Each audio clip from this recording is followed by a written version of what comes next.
দর্শক সবাইকে আমন্ত্রণ। শুরু করছি আজকের Walton smart fridge presents entertainment 24।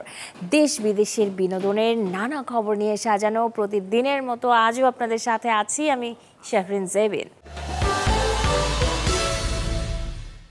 দেশের সেন্সর বোর্ডে কোনো ছবি আটকে আছে 15 বছর তো কোনোটি 10 বছর।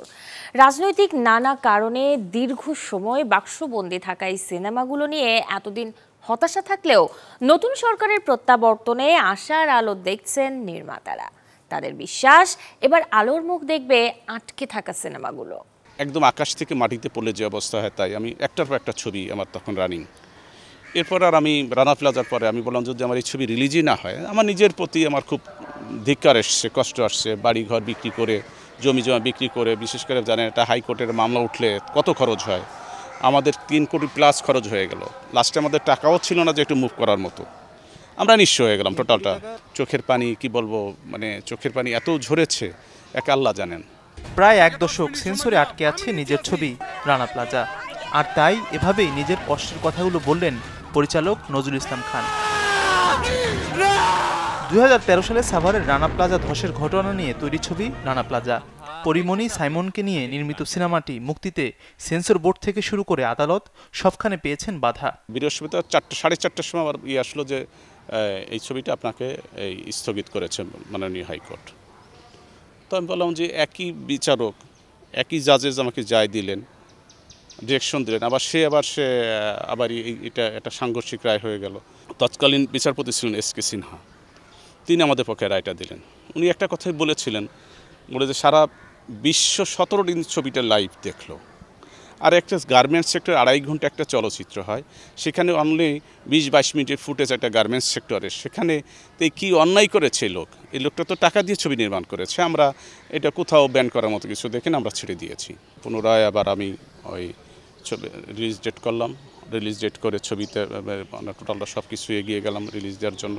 কিন্তু এই দিনে ঠিক আবারও প্রায় 30-35 লক্ষ টাকা খরচ হলো রিলিজের জন্য। মনে করেন একটা পোস্টার লাগানো হয়ে গেলে পোস্টারটা তো 2-3 সপ্তাহ থাকে, তারপর তো থাকে না, ছিঁড়ে যাওয়া পোস্টার হয়। আবার পুনরায় করে আবার পোস্টার লাগানোর পরে আবার টোটালটা দেখুন রাষ্ট্রপতি প্রজ্ঞাপন জারি করে আমার ছবিটার বন্ধ করে দিলেন। গুলশানে হোলি আর্টিজেনে জঙ্গি হামলার ঘটনা নিয়ে পরিচালক মোস্তফা সরোয়ার ফারুকী বানিয়েছিলেন ছবি শনিবার বিকেল। সেন্সর বোর্ডে যেটি আটকে আছে 5 বছর। সেন্সরে আটকে থাকা ছবির তালিকায় যেমন আছে রায়ান রাফির অমীমাংসিত, তেমনি আছে অনন্য মামুনের মেকআপ। 9 বছর ধরে বাক্সবন্দি আছে চাকমা ভাষায় নির্মিত দেশের প্রথম সিনেমা আমার বাইসাইকেল মং থেঙ্গারি। সেন্সরে বাক্সবন্দি থাকা সবচেয়ে পুরনো ছবি পরিচালক এনামুল করিম নির্ঝরের নমুনা। বাংলাদেশের সামাজিক ও রাজনৈতিক কিছু বাস্তবতা নিয়ে তৈরি সরকারি অনুদানের সিনেমাটি আটকে আছে 15 বছর। আমি নির্মাণ করি, যথাসময়ে জমা দিই, তারপরে সেন্সর বোর্ড আমাকে জানায় যে এতগুলো দৃশ্য কর্তন করতে হবে। দৃশ্যগুলো কর্তন করতে হবে মানে অলমোস্ট ছবির 80% কেটে ফেলতে হবে, থাকে না কিছু। আসলে ক্লিয়ারেন্স দিতে গিয়ে দেখা গেল যে এফডিসি বললে আপনাকে তো ক্লিয়ারেন্স দেওয়া যাবে না। কেন?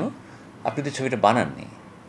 ছবিটা আমি সেন্সর বোর্ডে জমা দিয়েছি। তো মানে এই যে একটা মন্ত্রণালয়ের মধ্যে যে সমন্বয়হীনতা, মানে কতটা চূড়ান্ত দায়িত্বজ্ঞানী হতে পারে সেটা একটা ব্যাপার। আর পরবর্তীকালে তারা যেহেতু আমাকে একটা আইনি প্রক্রিয়ার মধ্যে ফেলে দিল, তো এখনও ছবিটা সেই জায়গাতেই আছে। এখন এটার রায় হলে বোঝা যাবে যে আসলে আমি বলেছি যে ওকে, মানে আমি এটার মধ্যে থাকতে চাই না। আর আমার কাছে সবচেয়ে ডেঞ্জারাস মনে হয় আসলে চামচাদেরকে, তোষামতকারীদেরকে। নমুনার যে সর্বনাশটা হয়েছে এটা আমি বলবো মূলত হয়েছে এই চামচাদের জন্য, তাই না? তারা বিভিন্ন সরকারের সঙ্গে বিভিন্ন মুখোশ নিয়ে নেয়, তারা এটা ওটা বোঝায়, তাই না? আমি খুব মেধাবী নয়, কিন্তু ছবি খারাপ বানাতাম না। আমি হয়তো আরও ছবি করতাম। দেশে অন্তর্বর্তীকালীন সরকার গঠনের পর নতুন করে যেন আশায় বুক বাঁধছেন সেন্সরে আটকে থাকা ছবি নির্মাতারা। তাদের আশা এবার প্রেক্ষাগৃহে আলোর মুখ দেখবে তাদের সিনেমাগুলো।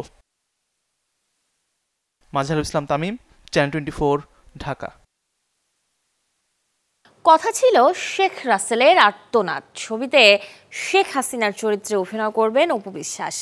এজন্য গেল জানুয়ারিতে 100 টাকা সম্মানীতে চুক্তিবদ্ধ হয়েছিলেন এই অভিনেত্রী। তবে হঠাৎই সিনেমাটি থেকে সরে দাঁড়িয়েছেন অপু। কিন্তু কেন? অপু বিশ্বাস বলেন অনেক আগেই ছবিটি থেকে সরে এসেছেন তিনি। আর সেটি চুক্তি হওয়ার 1 মাসের মাথায় ফেব্রুয়ারিতেই। এর কারণ হিসেবে নায়িকা জানান, চুক্তির কিছুদিনের মাথায় দেখলাম ছবির প্রযোজক পরিচালকের কথা ও কাজের কোনো মিল নেই। তখনই সিনেমাটি থেকে সরে আসার সিদ্ধান্ত নেই। তার ভাষায়, কাজটি নিয়ে প্রযোজক ও পরিচালকের কমিটমেন্ট ঠিক ছিল না। যদিও অনেকে বলছেন পরিবর্তিত পরিস্থিতির কারণেই শেখ রাসেলের আর্তনাদ ছবি থেকে সরে এসেছেন অপু বিশ্বাস। কর্তৃত্ববাদী শিল্প চর্চার অবসান ঘটিয়ে মুক্ত ও গণতান্ত্রিক পরিবেশে কাজ করতে চান শিল্পী সমাজ। তারা মনে করেন, লেজুর বৃত্তির মাধ্যমে কোনো দল বা নিজস্ব স্বার্থ রক্ষা করা প্রকৃত শিল্পীর কাজ নয়। মুক্ত ও গণতান্ত্রিক সাংস্কৃতিক পরিবেশ নির্মাণের দাবিতে অনুষ্ঠিত সংস্কৃতি কর্মী সমাবেশে এসব কথা বলেছেন শিল্পী ও সংস্কৃতি কর্মীরা।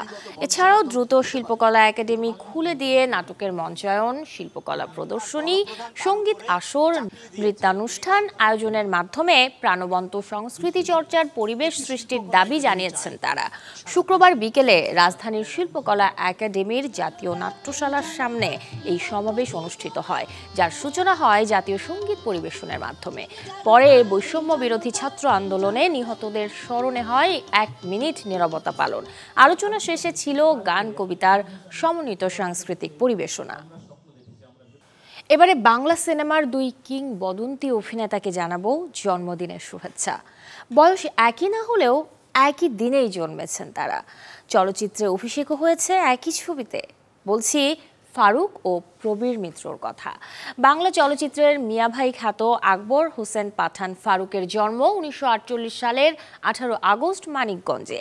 চলচ্চিত্রে অভিষেক স্বাধীনতার বছর এইচ আকবর পরিচালিত জল ছবির মাধ্যমে। শুধু অভিনয় নয়, সিনেমা প্রযোজনাও করেছেন ফারুক। কাজের স্বীকৃতি হিসেবে নানা সম্মাননার পাশাপাশি জাতীয় চলচ্চিত্র পুরস্কার সহ হাতে উঠেছে আজীবন সম্মাননা। গত বছরের 15 মে না ফেরার দেশে পাড়ি জমানো এই অভিনেতার আজ 75তম জন্মবার্ষিকী।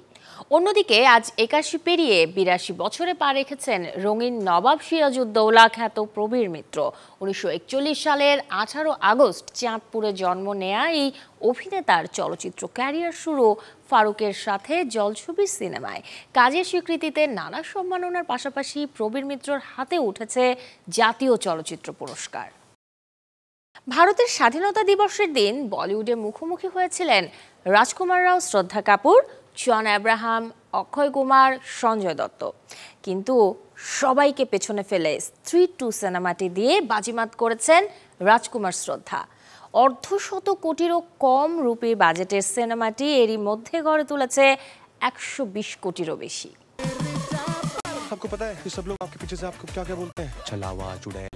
স্বাধীনতা দিবস ঘিরে এবছর বাজিমাত করেছেন রাজকুমার রাও, শ্রদ্ধা কাপুর। এই 2 তারকার স্ত্রী 2 ছবিটি যে 3 দিনেই ঘরে তুলেছে 100 কোটি রুপি।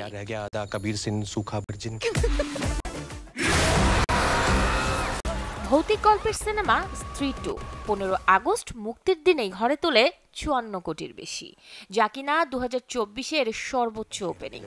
এতে এই ছবিটি শুধু চলতি বছর কল্কি 2898 এডিকেই পেছনে ফেলেনি, বরং 2023-এ মুক্তিপ্রাপ্ত গাদার 2 ছবির প্রথম দিনের আয়কেও পেছনে ফেলেছে। শুধু কি প্রথম দিনের আয়? হরর সিকুয়াল এই সিনেমাটি যে দ্বিতীয় তৃতীয় দিনেও দেখিয়েছে ধামাকা। মাত্র 3 দিনেই মাত্র 50 কোটি বাজেটের ছবিটি প্রবেশ করে 100 কোটির ক্লাবে।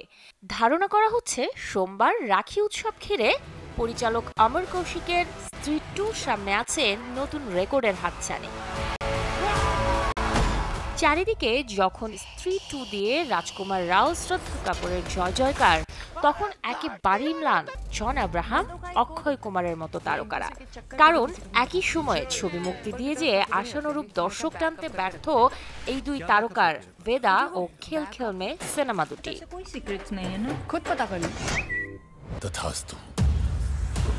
নিখিল আদভানির পরিচালনায় সত্য ঘটনা অবলম্বনে তৈরি জন আব্রাহামের অ্যাকশন মুভি ভেদা প্রথম দিনেই মুখ থুবড়ে পড়েছিল সিনেমা হলে, আর 3 দিনে আয় করে মাত্র 10.5 কোটি। অন্যদিকে একই অবস্থা মুদস্সির আজিজ পরিচালিত অক্ষয় কুমারের খেল খেল মে ছবিটিরও। টানা ফ্লপে বলিউড খিলাড়ির এই ছবিটিও ঘরে তুলেছে 3 দিনে মাত্র 10 কোটির কিছু বেশি। क्या हुआ कौन मरा শাহরিন জেবিন, চ্যানেল 24। দর্শক, এই ছিল Walton smart fridge presents entertainment 24 এর আজকের আয়োজনে। বিনোদনের সব খবর জানতে ভিজিট করুন আমাদের ফেসবুক পেজ এবং ইউটিউব চ্যানেলে। কাল ঠিক একই সময়ে আবারও হাজির হব। সেই পর্যন্ত সবাই ভালো থাকুন, সুস্থ থাকুন, অবশ্যই চ্যানেল 24 এর সাথেই থাকুন।